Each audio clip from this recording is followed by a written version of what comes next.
Thanks, Bill. Hello from Skylab. What I'm going to talk to you today is the subject of rotational stability or gyroscopes.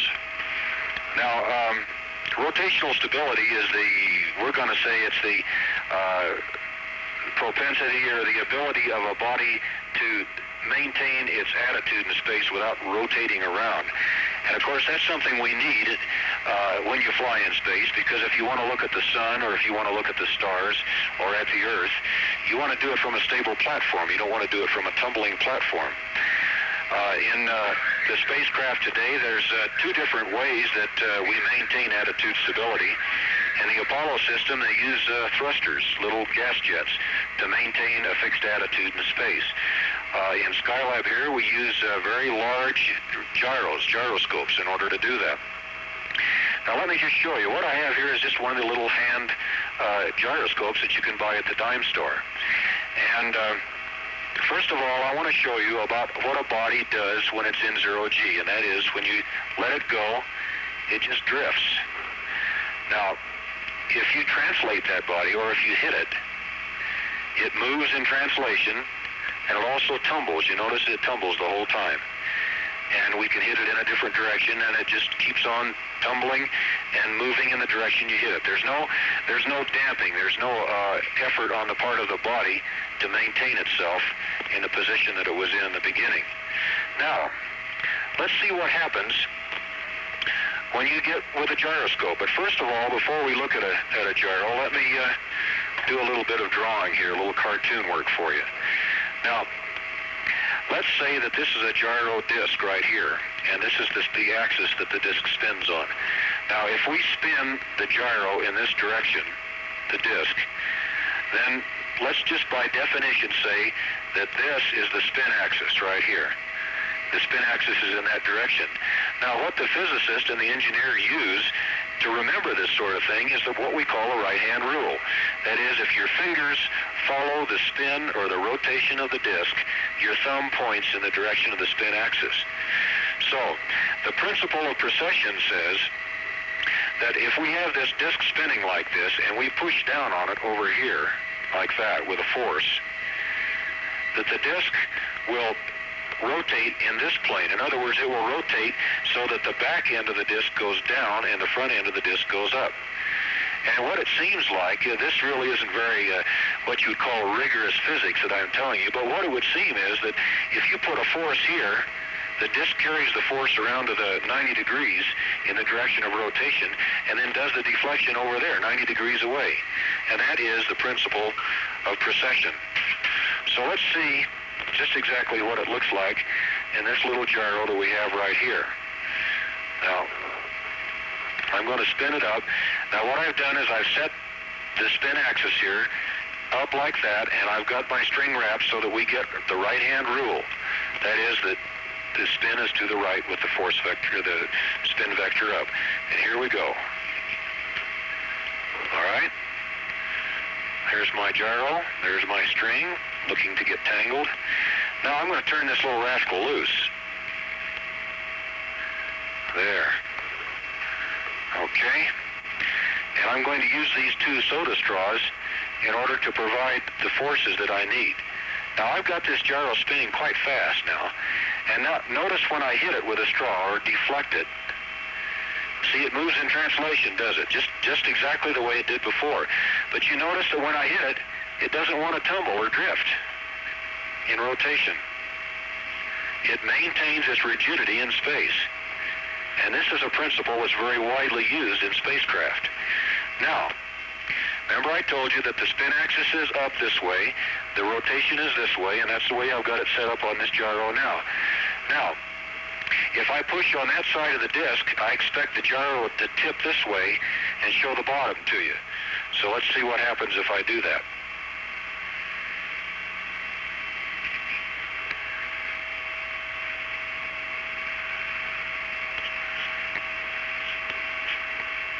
I also have a little trouble with friction here, wanting to run it off the straws. Now you see what I did? I was going like this with it, but it was precessing 90 degrees from the way that I was trying to get it to go. Now, something else here that's very interesting is the fact that this thing did not precess just exactly this way. It rotated a little bit in that direction too. And we'll talk about that a little bit more later. Now, the next thing I want to do is slow this rascal down. Let's try it doing it this way and get our wheel going a little slower speed. Try to get it going at about half the speed we had initially. All right, I think it's going at about half speed now. Now, I don't know if you can see this very well on your screen, but the spin axis, the very tip where the bearing is starting to wobble a little bit. It's wobbling like this. And we're at a slower speed now. Now, what I'm going to try to do is make this gyro stand up again. Now, I know that it's spinning this way, and the spin axis is away from you. So in order to make it spin this way, I've got to push here in order to make that part go down. So I'll take it and I'll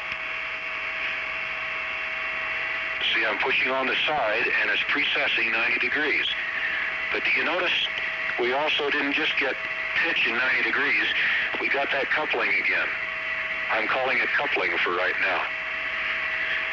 Now, let's slow this thing down just a little bit more. I'm going to try to slow it down so slow that you could almost see the spokes going.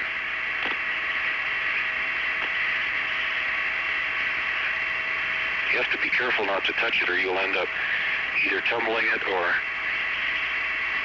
with a handful of gyro. All right, now it's going so slow you can almost see the spokes go around. Now, let's tip it again. This time I'm going to try to tip it forward. If I want to tip it down, I need to push here, which means I want to put a force on it. Like so. Now, I think if we can get our cameraman to zoom in now, you might be able to see the wobble in the axis there, in the spin axis. Also notice that I really got a lot of coupling this time too. It's really from where we started was about this way. It's about 20 degrees of rotation in this direction that just came in while I was doing pure precession. Well, let me tell you now that the reason for that is friction. It's the friction between these two soda straws that I've got right here and the axis. When I put my soda straws on the axis to cause this thing to precess, the friction is also causing a torque, and that causes it to precess a little bit in the other direction, which is, again, precession caused by friction. Now let's talk a little bit in summary about what we've seen here. Number one, did you notice that this gyro rotates only as long as I'm putting a force on it, a torque on it, with my soda straws? That as soon as I take the torque off, it stops where it is, it freezes and maintains its position. Also, I think one of the things that we've learned here that we should remember is the fact that the faster the gyro goes, the less effect friction has on it. And also, the faster the gyro goes, the less wobble there is, or the more stability, spin stability there is. So it would seem then that if you keep your gyro going very fast, you'll have less wobble, and therefore the bearings that your gyro is mounted on will have less friction, and this will cause you to have a bearing that will stay cool, that will operate without giving you a lot of noise. By noise, I mean little wobbles, little bits of information sent to your computer that'll make it think it's doing things that it really isn't doing. So let's review again now. The spacecraft systems, the Apollo system uses a little gyro like this, a set of them, and it uses these gyros to remember its orientation. What we do is before we spin up the gyro, we set it in a direction, set the axis in the direction that we want to have it go in, and we spin up the gyro with our electric motors, and then that gyro stays there, and it remembers where it is, and anytime our spacecraft drifts away from that attitude, the gyro tells the computer commands the thrusters to maintain our attitude. Now, in the case of Skylab, we also use little gyros like this to remember our attitude. However, When they feed their information to a computer, the computer then feeds information to 3 huge gyros. And the 3 huge gyros that we have that maintain the attitude of our spacecraft are 22 inches in diameter. They weigh 140 pounds apiece. The rim thickness right here is about 4 inches. And the speed at which our gyros operate is about 9,027 revolutions per minute.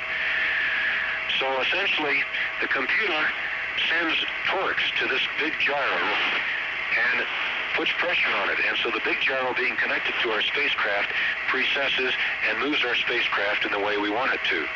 So, in review, we apply torques to the big gyros, and the big gyros apply a torque to the spacecraft, maneuver it to the position we want it to. Now, item I wanted to tell you before I close, and that is that our M509 backpack also has these great gyros in it. And it has a little set of gyros that are used for attitude sensing or remembering the attitude. It also has some very small CMGs, large gyros like we have that maneuver our spacecraft. We have those also in our backpack, and they maneuver the backpack. We found that this particular type of a gyro system is extremely stable and a very good way to control a spacecraft. Well, I hope that this little demonstration has showed you something. I hope that this kind of demonstrates graphically to you just exactly what a gyro does. Thank you.